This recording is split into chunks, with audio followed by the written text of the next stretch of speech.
Alright, yeah, welcome back. So today I got a 1999 Ford F150. So I'm gonna show you your the oil pressure sensor or switch. So this is it right here, guys. This is the part number for it, PS407. Let me show you where it is, guys, after I show the socket. So it's a 21mm socket used to remove the sensor. So this angle, you can get it at Harbor Freight. That long angle right here.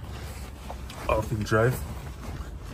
So right above the oil filter, which is right there, guys, that's the sensor right there. Oh, hold on, that's it right there, guys, right above the filter. That's the sensor. It's the oil filter right there. I'll also show you those numbers on it. Alright, so that's the filter number. That starts with R. That's it, guys.